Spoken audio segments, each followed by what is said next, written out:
গোটেই অসমৰ ৰাইজক মই সৰি বুলি কৈছো। কি কাৰণত নাম বলছো নানবি কোনেও ভিডিও কৰিব নালাগে।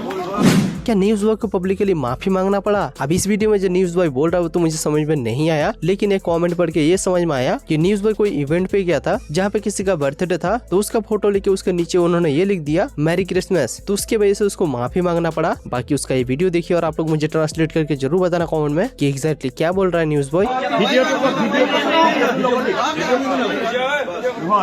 নাম বলছো নানবি কোনেও ভিডিও কৰিব নালাগে। ভিডিও কৰিব নালাগে ই দিব পাৰে আমি নোৱাৰিম।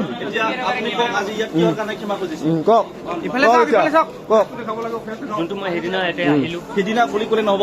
কি ভুলৰ কাৰণে আপুনি এনেকে ক্ষমা খুজিব লাগে সেইটো কওক আপোনালোকে চাই থওক।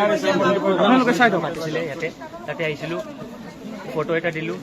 কি ফটো দিছিলে? ফটো ইয়াৰে মানে পিছফালে বেনাৰ দেখি আছে, কি বেনাৰ আছিলে? নাম কি বেনাৰ আছিলে? যোনটো প্ৰগ্ৰামৰ আছিলে। কি প্ৰগ্ৰাম চলি আছিলে ইয়াত? প্ৰগ্ৰাম চলি আছিল। কাৰ প্ৰগ্ৰাম চলি আছিল? ইয়াত কিহৰ প্ৰগ্ৰাম চলি আছিল? 96th বাৰ্থ এনিভাৰ্চাৰী অফ মই নামটো পাহৰিলো। তাৰপিছত সেইটো মই পোষ্ট কৰিলো, মেৰী খ্ৰীষ্টমাছ লিখিছিলো। সেইটো কাৰণে ক্ষমা খুজি আছো আৰু চবকে চোৱা। আপুনি কাক ক্ষমা খুজিলে এতিয়া?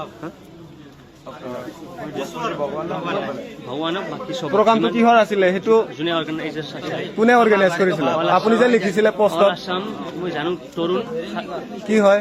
অল আছাম তৰুণ সাহিত্য সভা নে ভালকে মনত পেলাওক কি আছিলে। অল আছাম তৰুণ ভিডিঅ'টো কি? এইয়া ভিডিঅ'। একজেক্ট পুৰা পাহৰিলো আৰু। নাই মই আপোনাক এটা কথা কওঁ, ভিডিঅ' লাগিলে নাই, ভুলটো সি নিজে কৰিছে ন, তাৰ মনৰ পৰা ওলাব লাগিব। মনত নাই না তাৰ। আপুনি চাইডৰ পৰা লাগিলে নামটো আমাৰ ভিডিঅ'টো আপুনি সি মেৰী খ্ৰীষ্টমাছ বুলি দিব পাৰিলে। এতিয়া সেইটো প্ৰগ্ৰাম গেট কিহৰ হয় আপোনাৰ সি মনত নাহিল আপোনাৰ? আপোনাৰ ভিডিঅ'ৰ সুৰত একবাৰ কওক, ক্ষমা খোজক গোটেই ৰাইজকে, অসমৰ ৰাইজকে। গোটেই অসমৰ প্ৰগ্ৰাম আছিলে। ভিডিঅ'বোৰত মানে মই ভালকে কম কওক, এতিয়া কওক। অসমৰ ৰাইজক চবকে মই সৰি বুলি কৈ আছো। কওক, আৰম্ভ কৰক।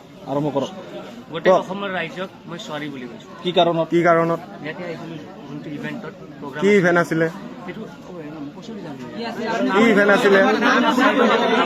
ইভেণ্ট আছিলে? আপুনি ফেচবুক আৰু ইনষ্টাগ্ৰামত কি বুলি ক্ষমা খুজিছিলে? এতিয়া চাব লাগিব। মই সদু অসম তৰুণ বিদ্যাৰ্থী সমাজ কিহৰ প্ৰগ্ৰাম আছিলে এইটো? 96th বাৰ্থ এনিভাৰ্চাৰী আছিল। কাৰ আছিলে?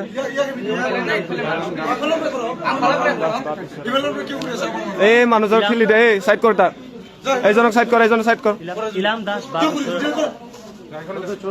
চাইড কৰ, তাক ইয়াক ভিডিঅ' কৰ। চাইড কৰ, তাক চাইড কৰ। এই ভিডিঅ' দিলে কৰ, ইয়াৰ ভিডিঅ'টো দিলে কৰ, মোবাইলটো লৈ ভিডিঅ' ডিলিট কৰ, আগতে মিলনৰ ভিডিঅ' বনাম বুলি ইয়াৰ পৰা ভিডিঅ' ৰেকৰ্ডিং ষ্টাৰ্ট কৰিছো। ভিডিঅ'টো ডিলিট কৰ ইয়াৰ পৰা। ইয়াতে কৰিছো সব ভিডিঅ' কৰি হিন্দু মঞ্চ ডিলিট কৰ, ভিডিঅ'টো ডিলিট কৰ। এই মুখী ভিডিঅ'টো ডিলিট কৰ ইয়াৰ পৰা, মোবাইলটো ল, ডিলিট কৰ, ভিডিঅ' ডিলিট কৰ ইয়াৰ পৰা, ডিলিট কৰ, ভিডিঅ' ডিলিট কৰ। মেৰী খ্ৰীষ্টমাছ বুলি কৈ যিমানখিনি ৰাইজক মই আহত কৰিলো চবক সৰি। এই লাষ্ট বনোৱা ভিডিঅ'টো এতিয়া পোষ্ট কৰক।